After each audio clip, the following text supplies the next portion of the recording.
बाला साहब ठाकरे के बेटे और बाला साहब ठाकरे के पोते की कमाई है। तो आप बिल्कुल इस विवाद में ना पड़िए। चलिए अब आते हैं दूसरे लाइन पर कि ये 6 आ गए, 7 में आने की योजना है, बस जिस दिन वो डील हो जाएगी वो भी आ जाएंगे। अब 20 में से 4, 26 में से 4 निकल गए, एमएलसी 1, 3 ये।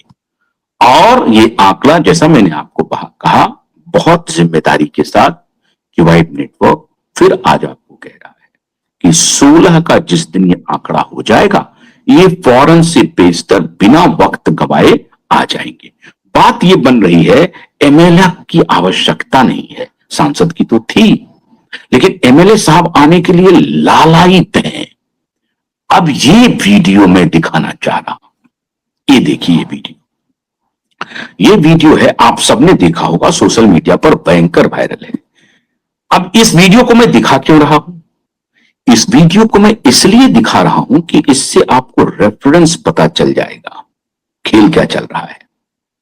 खेल मित्रों ये चल रहा है कि जो भी नेता अब शिवसेना में हैं, वो नंबर 2 के पोजीशन को पाने की लड़ाई लड़ रहा है।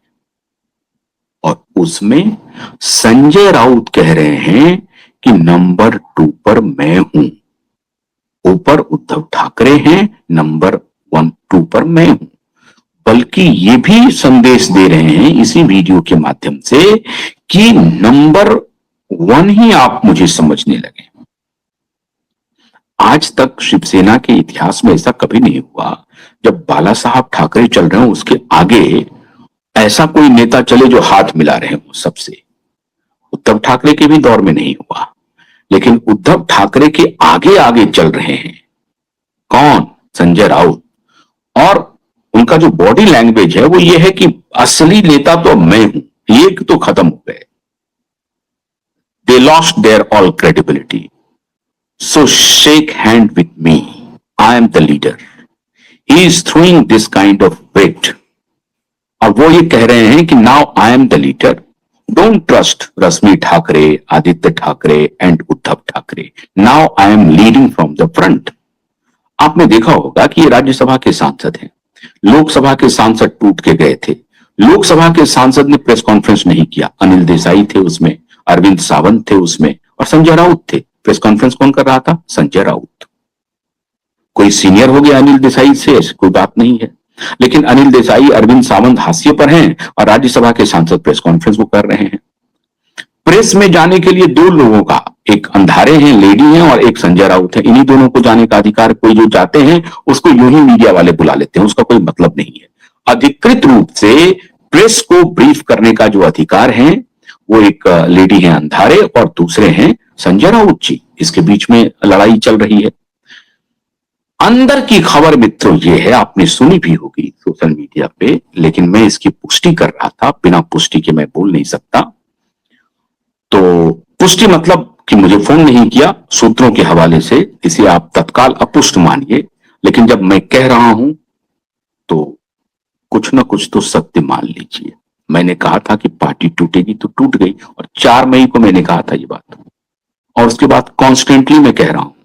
जिस दिन बंगाल का रिजल्ट आया उसी दिन से मैं कहना शुरू कर, उसके पहले बहुत पहले से मैं कह रहा हूं, लेकिन 2026 में 4 मई के रिजल्ट के बाद तो मैंने कहना शुरू कर दिया कि हाँ मुझे पुष्टि मिल गई।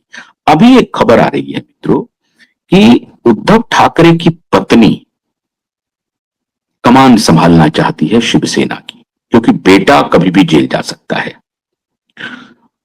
बस समझिए कि कृपा पर वो जिंदा है, अभी बस बच रहा है, जैसे तैसे अपने को बचा रहा है। तो उद्धव की पत्नी रश्मि ठाकरे वो पार्टी पर कब्जा करना चाहती है, और पार्टी के अन्य नेता जो अभी उनके साथ हैं वो कह रहे हैं कि साहब आपकी पार्टी टूट गई, अब परिवार से अलग होइए, किसी दूसरे को दीजिए। तो संजय राउत भी लड़ाई में है, अरविंद सावंत भी लड़ाई में है, अनिल देसाई भी लड़ाई में है, और बहुत सारे विधायक हैं वो लड़ाई में हैं। विधायक एकनाथ शिंदे को फोन करते हैं कि भाई, अभी एकनाथ शिंदे का एक प्रेस कॉन्फ्रेंस आया, आपने देखा होगा, वो कह रहे हैं कि जब मैं चाय पे बुलाता हूं दिन में तो वो नहीं आते हैं, वो कहते हैं शाम को बुलाइए और चाय की जगह कुछ और रखिए, कुछ पेय पदार्थ, तो मैं आता हूं। मतलब उधर से लालायित है विधायक आने के लिए। सिग्नल नहीं मिल रहा है। और सिग्नल कौन दे रहा है? सिग्नल दे रहा है श्रीमान शिंदे जी को दिल्ली। और दिल्ली कह रहा है रुक जाओ, अभी नहीं, this is not the right time, right time will come and I will give you the signal.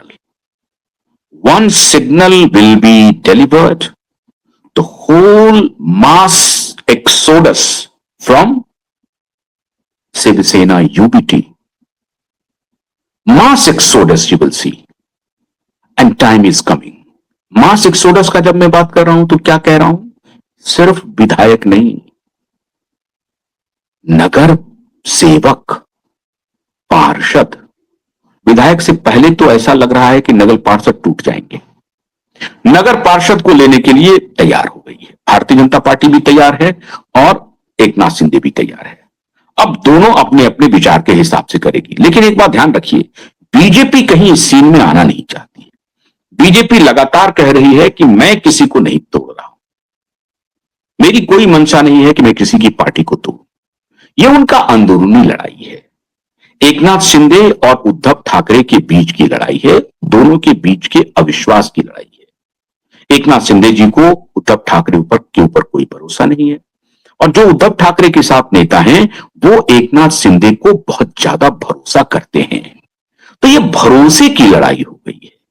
जो नेता उनके साथ नहीं रहना चाहते हैं वो टूट के एकनाथ शिंदे में आ क्यों रहे हैं? वही भरोसे की बात है ना।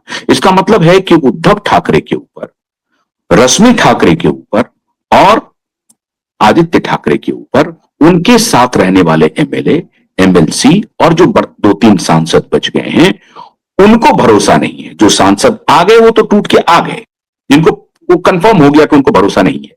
अब जो है उनके बीच जो खलबली मची हुई है, वो खलबली क्यों है? उनको लग रहा है मुंबई महानगर पालिका मतलब दुनिया की दूसरी सबसे धनी म्युनिसिपल कॉरपोरेशन।